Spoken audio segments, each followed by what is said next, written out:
사진을 보시면 버섯재배 비닐하우스와 매실나무, 그리고 소나무, 이런 수목 등이 있는데, 이런 수목과 비닐하우스 때문에 법정 지상권 성립 여부 불분명 이렇게 쓰여 있네요.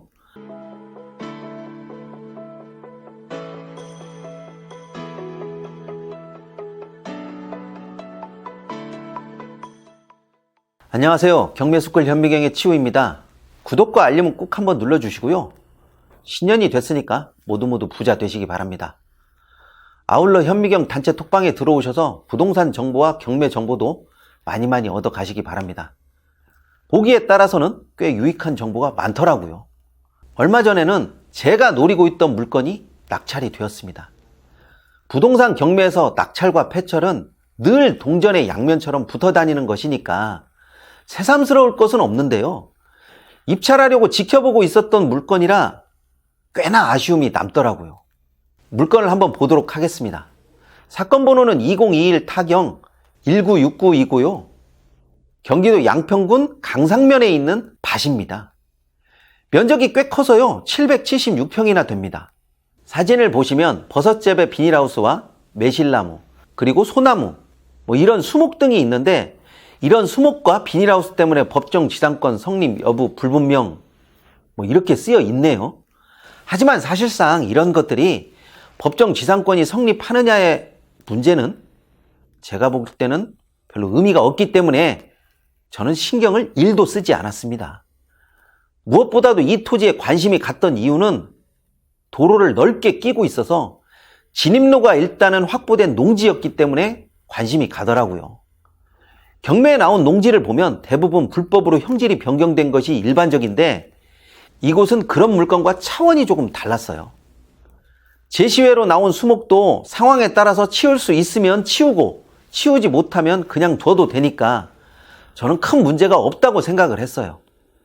이렇게 크게 신경 써야 할 문제가 없음에도 오로지 경매에 나왔다라는 것으로 최종 감정금액에서 유찰이 한 번 정도는 되기를 바랬습니다. 다시 생각해보니까 진짜 이런 헛된 바람은 좀 어이가 없더라고요. 버섯 재배사가 있지만 그것은 얼마든지 협상이 가능한 문제이고 전 소유주도 아니고 임차인이었기 때문에 크게 문제가 될 만한 것은 아니었어요. 이 문제는 낙찰받고 상황을 봐가면서 넉넉하게 해결하면 그냥 해결이 될 것처럼 보였어요. 도로도 끼어 있고 시설도 어느 정도 갖춘 임차인도 있고 또 뭔가를 하기에도 꽤 괜찮은 넓은 농지라서 좋은 물건이라고 저는 생각을 했지만, 그래도 행여나 하고 한 번쯤 유찰되기를 바랬어요. 그런데 내 눈에 좋아 보이는 것은 남의 눈에도 반드시 좋아 보이는 것이 당연한데, 경매니까 또 금액도 조금 높으니까 가격이 한 번은 떨어지겠지 하고 좀 안일하게 생각한 것이 지금 생각해 보니까 문제였던 것 같아요. 북쪽으로는 산을 끼고 있고 아래로는 논을 바라보는 그런 입지를 가지고 있어서 제가 볼 때는 바람도 문제가 없이 보였습니다. 산에서 바람을 막아주니까요. 농지로 이 땅을 그냥 놔두기에는 아깝다는 생각을 했고요. 근교에 마을이 형성되어 있어서 상황에 따라서 건축물을 세워도 전혀 이상할 것이 없는 그런 땅처럼 보였어요. 농지만으로 이 땅을 활용하기에는 제가 생각하기에 좀 많이 아깝다라는 생각이 다시 드네요. 그런데 문제는 가격이죠. 최초 감정 금액이 3억 8,700만 원 정도니까 좀 부담이 된다라고 생각을 했어요. 물론 대출을 받으면 되는 문제라고 생각할 수 있지만 현재 금리가 오르는 추세이기 때문에 심리적으로 조금 부담이 된다라고 저는 생각을 했습니다. 저뿐만 아니라 모든 투자자가 부담이 될 수 있다라고 생각을 했기 때문이죠. 이런 거 저런 거 따지면 입찰 계획 자체가 틀어지는 것은 당연하지만 그래도 금액 때문에 망설이다 보니 경매니까 그래도 한 번은 떨어지지 않을까 하는 그런 안일한 마음이 자꾸 차오르더라고요. 지금 토지 시장의 분위기를 생각하면 1차라도 물건이 괜찮으면요 적극적으로 입찰을 참여해야 한다라고 저는 생각을 해요. 다른 사람에게도 그렇게 이야기를 합니다. 그런데 정작 제 자신은 혹시나 하는 마음으로 유찰을 기대했어요. 결과는 3명이 응찰했고 낙찰 가격은 4억 2천을 넘겼습니다.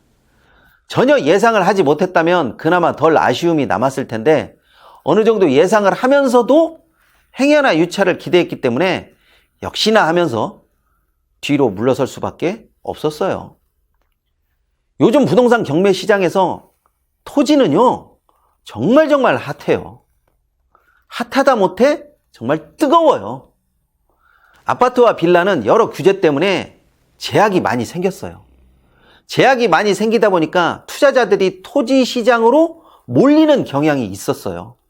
그도 그럴 것이 토지 시장은 주택 시장과 달리 대출 규제에서 조금은 벗어나 있고 아파트 가격은 앞으로 어떻게 될지 예상하기 힘들지만 땅값은 떨어지지 않고 보수적으로 생각해도 조금씩이라도 오른다라고 생각하기 때문에 상대적으로 투자자들이 꽤 많이 몰리고 있고 앞으로도 많이 몰릴 것이라고 그렇게 예상이 되져요. 사람들이 많이 몰리면 돈이 몰리고 돈이 몰리면 낙찰 가격이 올라가는 것은 당연한 일이 됩니다. 쉽게 처리되지 않는 문제점이 있어도요, 사람들이 몰리면서 돈의 힘으로 낙찰 가격을 끌어올리는 거죠. 이런 사실을 뻔히 알고 있으면서 별로 큰 문제점이 보이지 않는 경매 물건의 가격이 떨어지기를 기대하는 것은 어떻게 보면 그냥 희망사항일 뿐이라는 생각이 들었습니다.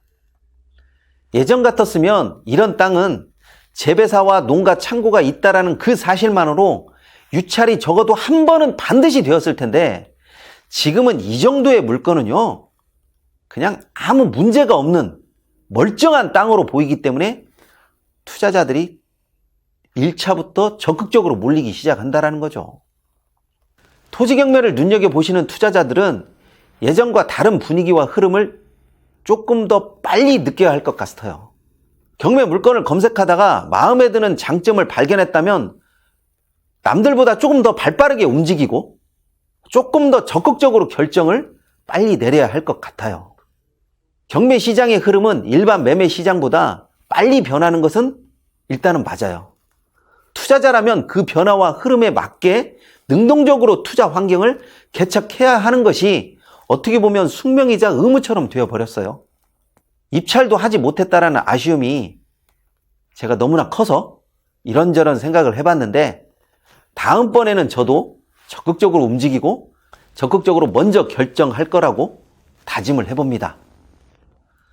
그런데 여러분, 이 물건을 가지고 어떻게 그리고 얼마의 수익을 얻을 수 있을 것인지 그 계획을 여러분이 낙찰자라면 세울 수 있겠습니까?